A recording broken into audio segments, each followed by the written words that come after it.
ओम नमः शिवाय।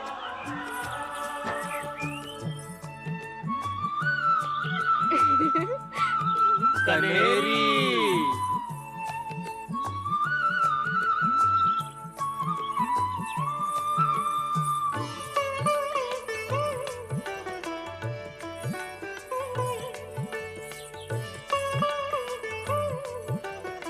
किस अपरिचित को साथ लाए हो आज तुम?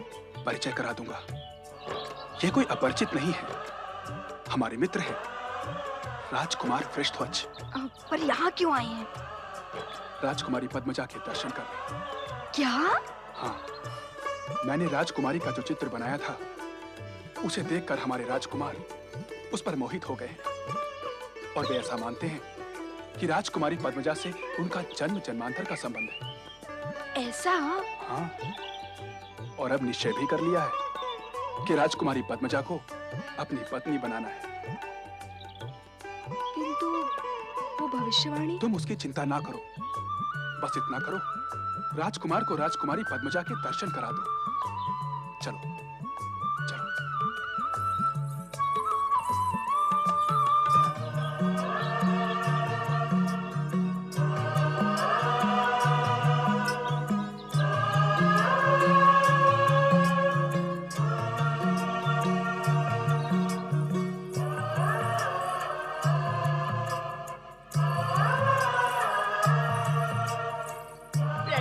राजकुमार जी। प्रणाम जी, मैं वो इनके आपके मित्र। मैं समझ गया और तुम भी समझ लो।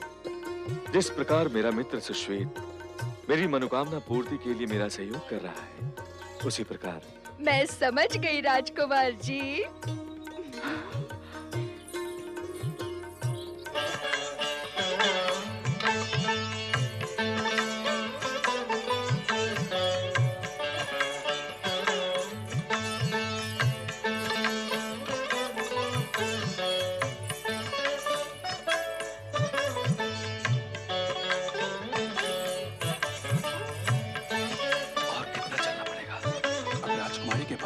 तक तो चलना ही पड़ेगा राजकुमार।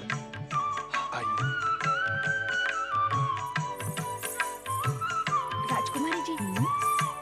राजकुमारी जी, क्षमा चाहती हूँ। क्षमा? कैसे क्षमा और किस अपराध के लिए? आपकी आज्ञा के बिना आपकी सेवा के लिए मैं 2 दासियां लाई हूँ। दासियां? कौन?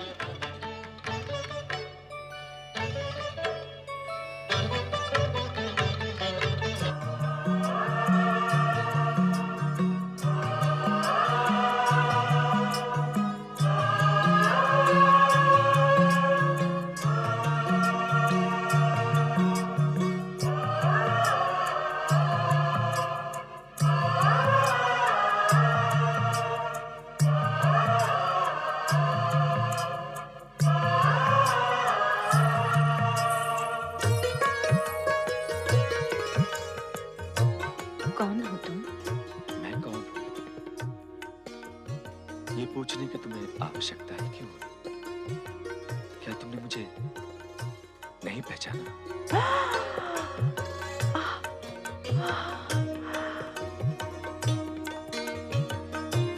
मैंने तो तुमसे नहीं पूछा कि तुम कौन हो। केवल तुम्हारा चित्र देखकर ही पहचान लिया कि हम तुम जन्म जन्म के साथी हैं। मैंने जब से सुश्वेत का बनाया हुआ तुम्हारा चित्र देखा है, तो तुम्हारे सौंदर्य और रूप को देखकर मेरी आत्मा छटपटा उठी। मैं तब से तुमसे मिलने के लिए छटपटा रहा हूं। मुझे पहचानो, मैं तुम्हारा जन्म जन्म का साथी वृषध्वज हूं।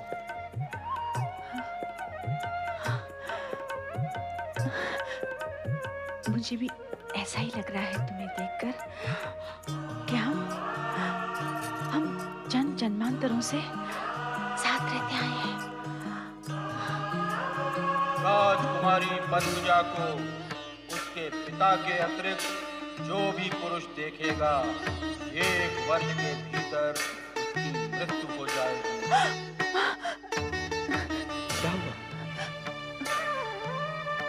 क्या तुम्हें पता है जो पुरुष मुझे देखेगा वो हाँ, मुझे पता है। फिर भी मैं यहाँ आया हूं। क्यों? क्योंकि मुझे पूर्ण विश्वास है कि भगवान शिव की आराधना से तुम्हारा अभिशाप मिट जाएगा।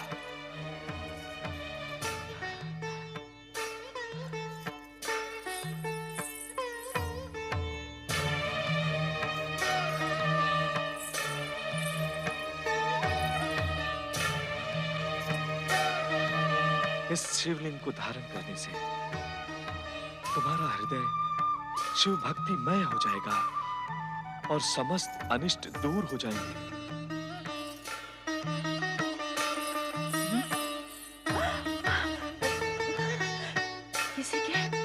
किसी के भागने की पगडंडी सुनी आपने?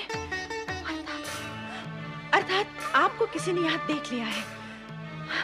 आप तुरंत यहाँ से चले जाएं, अन्यथा आपके प्राण संकट में पड़ सकते हैं।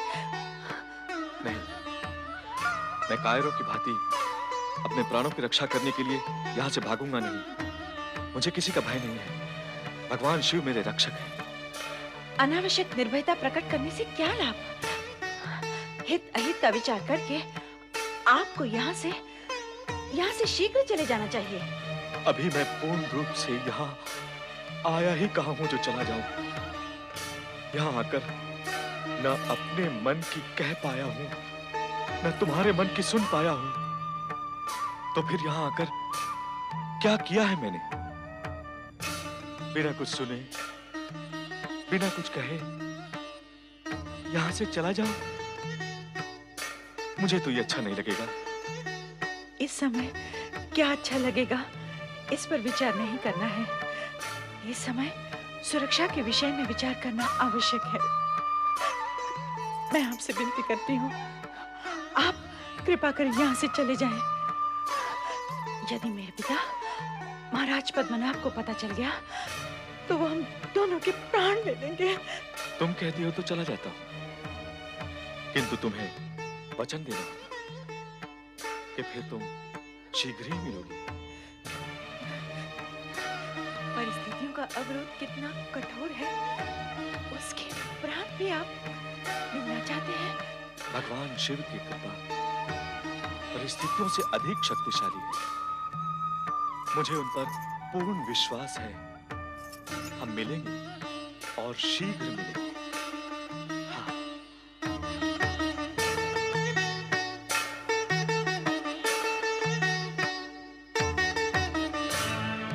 महाराज पद्मनाभ को हमारे यहाँ बनाने का पता लग गया है। तुरंत यहाँ से निकल चलो।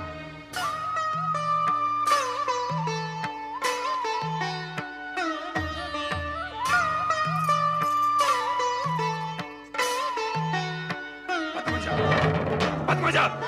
पद्मजा! पिताजी, कौन था वो पुरुष जो यहाँ आया था? किसने किया इतना साहस? उसे इस दुस्साहस का दंड अवश्य मिलेगा। वो इस महल से जीवित वापस नहीं जा सकेगा।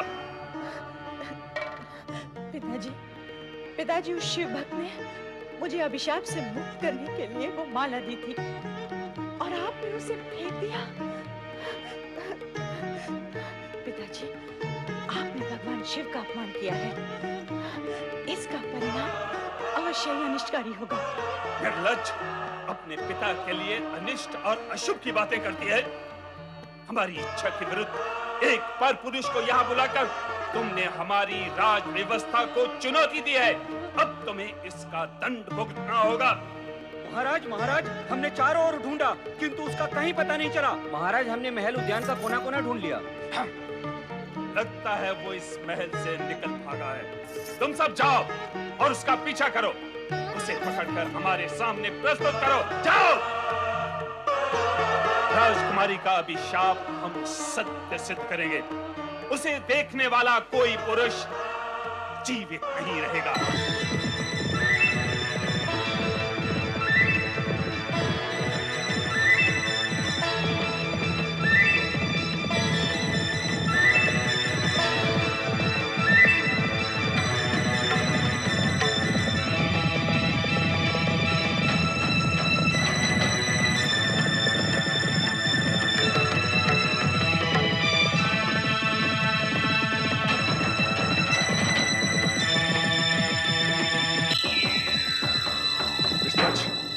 सेनापति प्रसेनजीत अपने घुड़सवारों के साथ हमारा पीछा कर रहे हैं।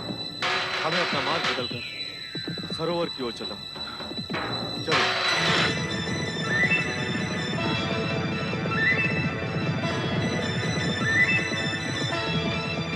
चलो।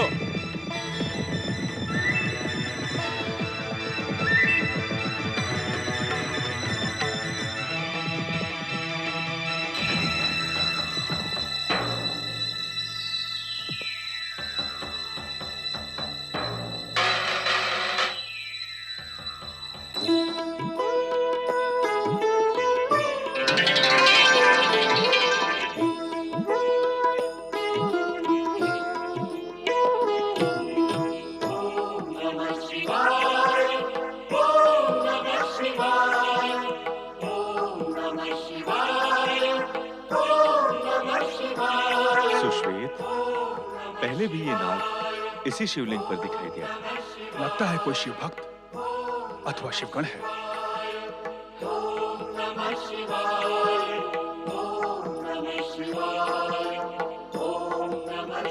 हे शिव शंकर, अब पद्मजा और मेरी रक्षा का दायित्व आप पर है। मुझे पूर्ण विश्वास है कि आपकी कृपा से हमारा पुनर्मिलन होगा और हमारा जन्म जन्मांतर का साथ बना रहेगा। ओम नमः शिवाय। ओम नमः शिवाय। इस प्रकार तुम्हारे पूर्व जन्म की कथा पूर्ण हुई।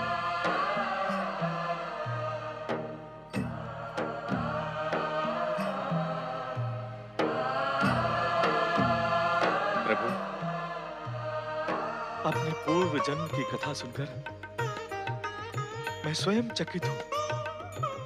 मुझे विश्वास ही नहीं हो रहा कि वो मैं ही था। कणप, तुमने भगवान भोलेनाथ की कृपा से शिवधाम प्राप्त किया है। इस कृपा का संकेत तुम्हें पिछले जन्म में ही मिल गया था।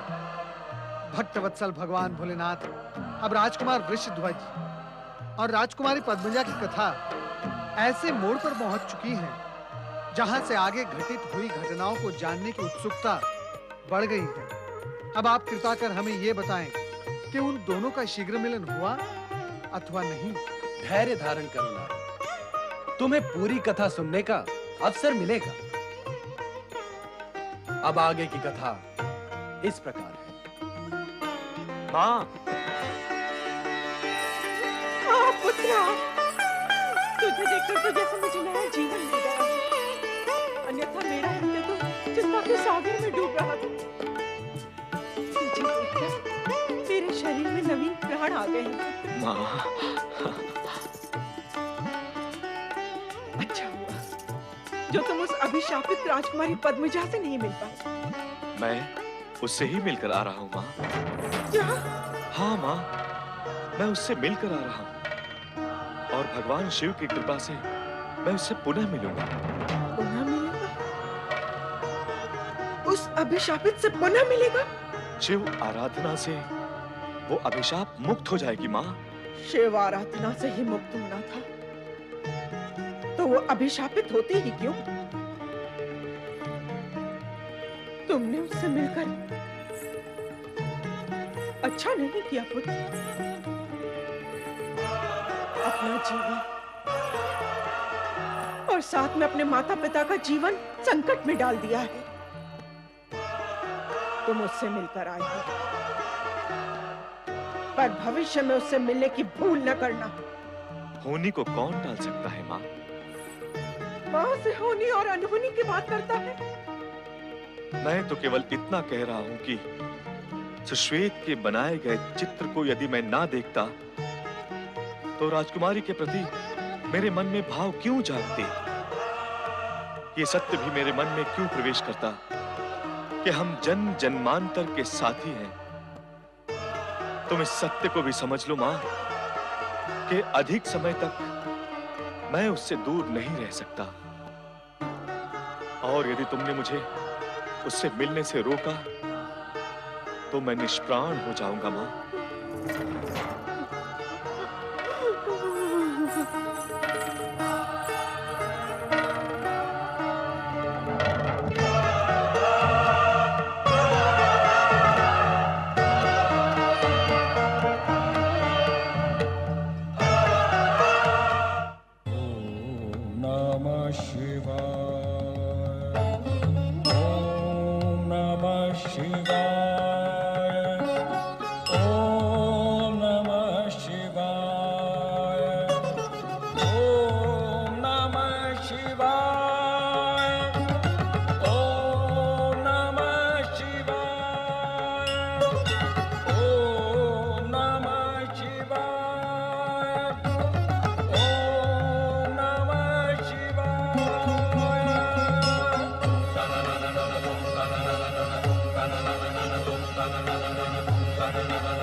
तुम